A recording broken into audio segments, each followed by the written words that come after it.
നിങ്ങൾ വീഡിയോ കാണുന്നത് ടാറ്റ ഐറിസിൻ്റെ BS4-ൻ്റെ പിസ്റ്റനാണ്. ഇതാകെ പൊളിഞ്ഞിട്ടാണ് വന്നത്. അപ്പോൾ ഇതെങ്ങനെയാണ് ഇങ്ങനെ ആയത് എന്നതാണ് ഈ വീഡിയോ കാണിക്കാൻ പോകുന്നത്. ഈ ഹെഡിൻ്റെ വാൽവിൻ്റെ പോലൊക്കെ കണ്ടില്ലേ, വാൽവൊക്കെ പൊട്ടി ആകെ ഉള്ളിലേക്ക് കയറി. അതേപോലെ ടാപ്പർ റാഡ് വെൻ്റായി, കൺട്രാഡ് വെൻ്റായി, പിസ്റ്റൺ പൊട്ടി.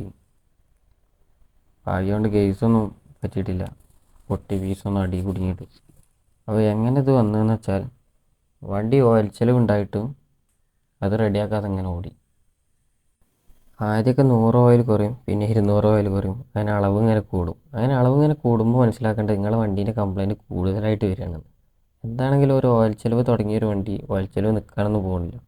ആ ഓയിൽ ചെലവ് തുടങ്ങുമ്പോഴേ നിങ്ങൾ മാറ്റിയിട്ടില്ലെങ്കിലോ അപ്പോൾ ടോപ്പപ്പ് ചെയ്യുക. പക്ഷേ അത് ശ്രദ്ധിക്കണം, എപ്പോഴും നമ്മൾ ഓയിൽ ഗേജ് നോക്കുക. അല്ലെങ്കിൽ പിന്നെ കൂടുതലായിട്ട് പാർന്നാലും ഓയിൽ കത്തും. ഇത് കൂടുതലായിട്ട് ഓയിൽ പാർന്നിട്ട് കത്തിയതല്ല. ഇത് പിസ്റ്റൺ 2 ലക്ഷം കിലോമീറ്റർ ഈ വണ്ടി ഓടിയത്. ടാറ്റ ഐറിസാണ്. നല്ല കിലോമീറ്റർ ഓടും. പോലൊക്കെ നോക്കുകയാണെങ്കിൽ ഞങ്ങളുടെ അടുത്ത് സർവീസ് ചെയ്യുന്ന വണ്ടികൾ 3 ലക്ഷമൊക്കെ സിംഗിൾസ് ഈ കമ്പനി പിസ്റ്റൺമേൽ ഓടുന്ന വണ്ടികളുണ്ട്. ഇപ്പോഴും മാറ്റാത്ത വണ്ടികളൊക്കെ ഉണ്ട്, പിസ്റ്റൺ സിലിണ്ടർ.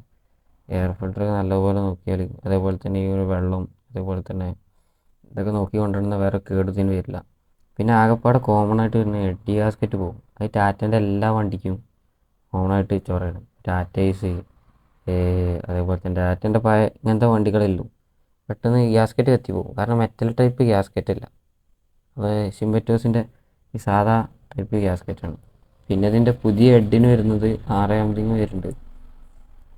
ഹെഡ് മാറ്റി, നോസിൽ മാറ്റി, കൺട്രാഡ് മാറ്റി, പിസ്റ്റൺ മാറ്റി. പിസ്റ്റൺ ടാറ്റയിൽ വരുന്നത് 8700 സംതിങ് വരുന്നുണ്ട്. അപ്പോൾ പിസ്റ്റൺ മാത്രം മാറ്റേണ്ട ഒരു പണി അതിനുണ്ടായിരുന്നു. ഇപ്പോൾ അതിൻ്റെ ഇരട്ടിയായി. അപ്പോൾ നിങ്ങൾ മനസ്സിലാക്കേണ്ടതെന്ന് വെച്ചാൽ, ഓയിൽ ചിലവ് തുടങ്ങുകയാണെങ്കിൽ അത് കാണിക്കുക. പിസ്റ്റനെ കൊണ്ടുള്ള ചിലവാണോ എന്ന് ആദ്യം നോക്കുക. അതുപോലെ തന്നെ ഓയിൽ ചിലവുള്ള വണ്ടിയിൽ കറക്റ്റ് ഓയിലൊക്കെ ഒഴിച്ചാൽ ആ ഓയിൽ ഹെഡിൻ്റെ മേലെ കയറി കത്തും. എന്നിട്ട് ആകെ അതേപോലെ ഹെഡൊക്കെ ആകെ പൊളിഞ്ഞ് നാശമാവും.